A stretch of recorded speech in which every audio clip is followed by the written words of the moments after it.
Oke, kita lanjut ke nomor 17 ya teman-teman. Pertanyaannya adalah, masalah apakah yang terjadi dari kasus tersebut? Oke, kita lihat kasusnya di atas.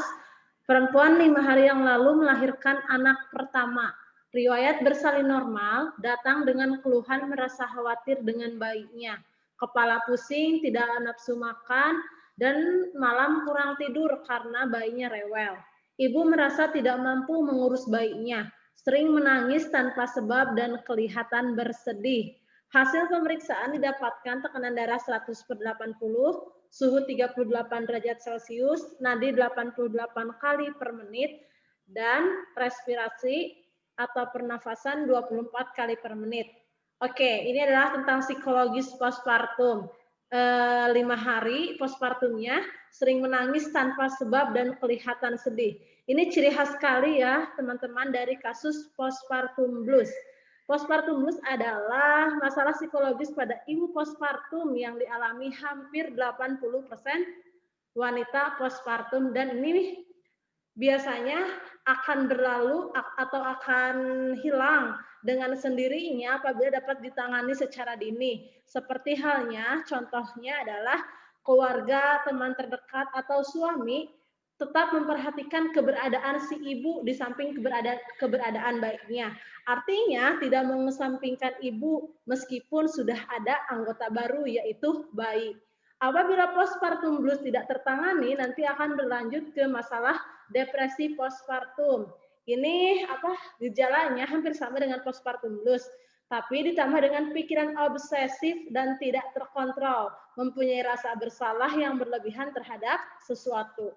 Kalau depresi postpartum tidak tertangani, bisa jadi akan berlanjut ke masalah psikosis postpartum, yaitu yang choice D ya. Komplikasinya? Ciri khas dari psikosis postpartum adalah adanya rasa ingin bunuh diri atau membunuh bayinya. Oke, lanjut ke nomor 18.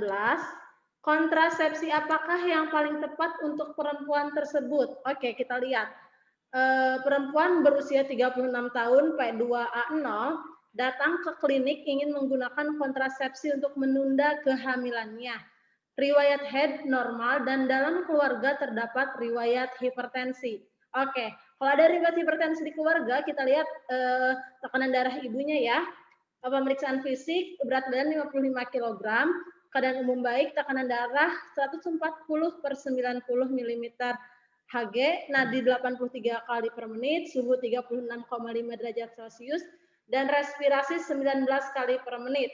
Oke, ini relevan ya, ada riwayat hipertensi di keluarga dan ibunya juga mengalami hipertensi. Kontraindikasi hipertensi adalah tidak diperkenankan menggunakan alat kontrasepsi hormonal. Oke, kita lihat choice-nya. Yang A, suntik, jelas hormonal. AKBK hormonal, minipil hormonal, AKDR hormonal pun hormonal, dan yang AKDR tanpa hormonal adalah choice yang E. Artinya pilihannya adalah E. Oke. Lanjut nomor 19. Kontrasepsi pil apakah yang paling tepat untuk kasus di atas? Oke. Seorang perempuan 30 tahun datang ke bidan ingin menggunakan kontrasepsi pil. Oke, ibunya udah punya pilihan sendiri, ternyata mau kontrasepsi pil. Hasil anamnesanya, 1 bulan yang lalu telah melahirkan anak yang ketiga dan saat ini sedang menyusui. Hasil pemeriksaan, keadaan umum baik, tanda-tanda vital dalam batas normal. Jadi kontrasepsi yang dianjurkan adalah kontrasepsi mini pil. Karena apa? Karena untuk ibu postpartum atau yang menyusui, yang tepat adalah pil yang mengandung progesteron. Pil kombinasi tidak dianjurkan karena mengandung hormon estrogen yang dapat mempengaruhi produksi ASI. Jawabannya adalah E, mini pil. Nomor 20. Apakah diagnosa yang tepat berdasarkan keluhan yang dialami? Oke, kita menebak diagnosa lagi ya. Perempuan usia 47 tahun datang ke klinik dengan keluhan head tidak teratur, mudah berdebar-debar dan merasa malas untuk berhubungan seksual dengan suaminya karena merasa nyeri. Hasil pemeriksaan, keadaan umum baik, tekanan darah, nadi, suhu, dan respirasi dalam batas normal. Oke, 47 tahun dengan keluhan nyeri saat melakukan hubungan seksual. Artinya dia mengalami dispareunia. Dispareunia mulai muncul di antara masa perimenopause. Jawabannya adalah B. Kenapa hal ini bisa terjadi? Karena seorang perempuan mengalami penurunan hormon yang signifikan, terutama hormon estrogen dan progesteron. Oke. Lanjut ke nomor 21. Rencana asuhan apakah yang diberikan bidan? Oke, rencana asuhan. Bayi lahir spontan 1 jam yang lalu, jenis kelaminnya laki-laki, menangis kuat dengan usia kehamilan 39 minggu. Presentasi belakang kepala, berat badan 3.800 dan panjang badan 49 cm. Artinya bayinya normal ya teman-teman. Jawaban yang tepat adalah yang D, pemberian vitamin K yang pertama dan salep mata. Kalau di sini pemberian HB0 sama antropometri kan udah dikasih di atas ya, maksudnya udah diperiksa di atas. Kalau HB0 1 jam setelah vitamin K. Ini sama, yang kedua juga masih ada HB0, yang ketiga C masih HB1 malah di sini ya. Jadi jawaban yang tepat adalah yang D. Diberikan Fit K yang pertama dan salep mata pada 1 jam pertama setelah kelahiran. Dan 1 jam kedua nanti bisa diberikan HB0. Oke. Nomor 22. Kembali yang ditanyakan adalah diagnosis pada kasus tersebut.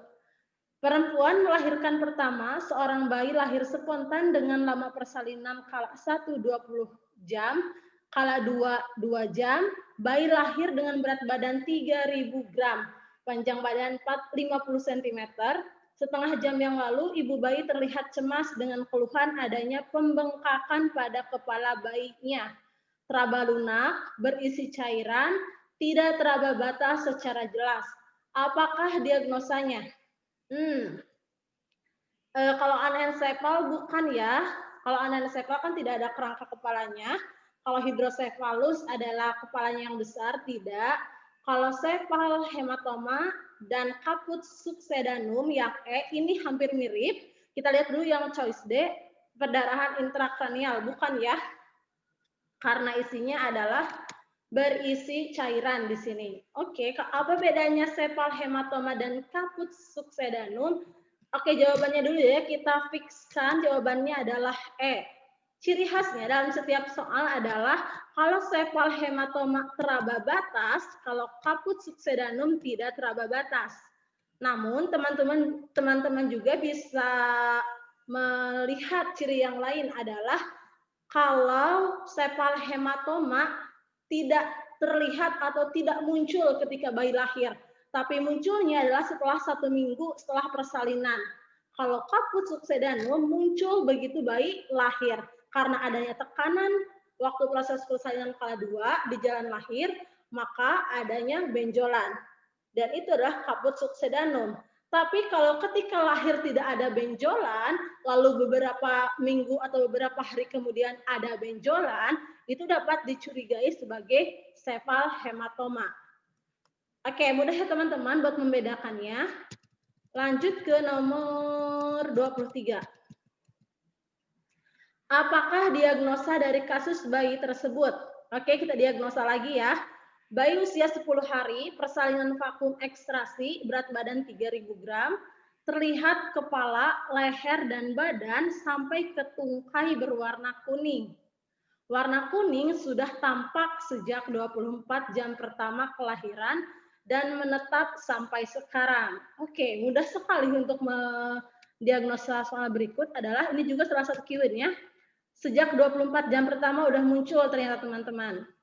Artinya, ini adalah sebuah keadaan ikterus patologi. Karena kalau fisiologi tidak muncul dalam 24 jam pertama. Kalau patologi, salah satu ciri yang khasnya adalah muncul pada 24 jam pertama. Tapi dalam kasus lain juga bisa ditemukan ikterus yang patologi, mohon maaf, bisa muncul lebih dari 24 jam, artinya pada hari kedua ataupun ketiga, tetapi derajat kekuningannya atau kremernya yang dibedakan dengan fisiologi.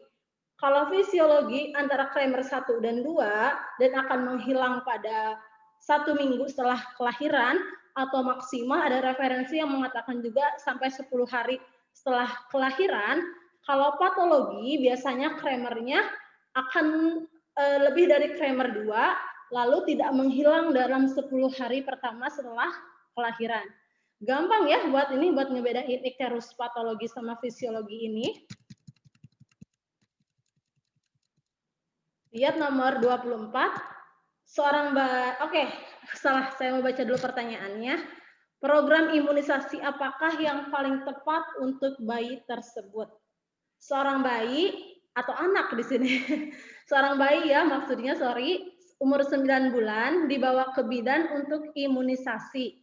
Hasil anamnesa, anak tidak ada keluhan. Kunjungan ini adalah jadwal imunisasi berikutnya. Catatan di buku KIA, anak tersebut telah mendapatkan imunisasi sesuai dengan jadwalnya. Berdasarkan pemeriksaan fisik, didapatkan bahwa suhu, nadi, dan respirasi dalam batas normal. Jadi program imunisasinya adalah untuk bayi umur 9 bulan. Adalah, ya, jawabannya A, campak.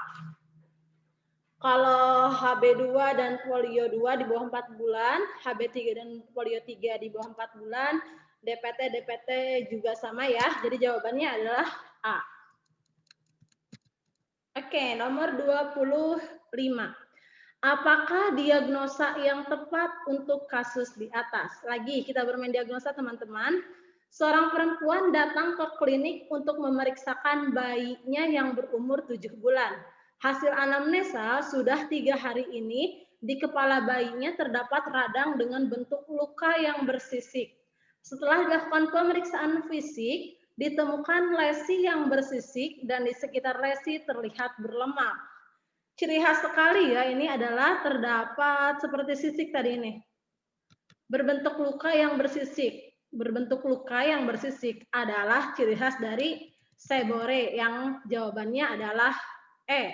Kalau varicella cacar air, ciri khasnya ya peradangan pada folikel rambut pada kulit, itu furunkel. Terus kalau milia dermatosis disebabkan oleh retensi keringat akibat tersumbatnya pori kelenjar keringat. Kalau dari peras, teman-teman pasti udah tahu iritasi pada kulit dan muncul eritema. Oke ya. Nomor 1 sampai 25 kita alhamdulillah udah selesai. Nanti kita ketemu di season kedua untuk pertemuan kedua. Buat teman-teman yang masih bingung buat jawabannya, boleh kasih saran di kolom komentar ataupun nanti kita bisa private chat di grup. Makasih teman-teman. Assalamualaikum.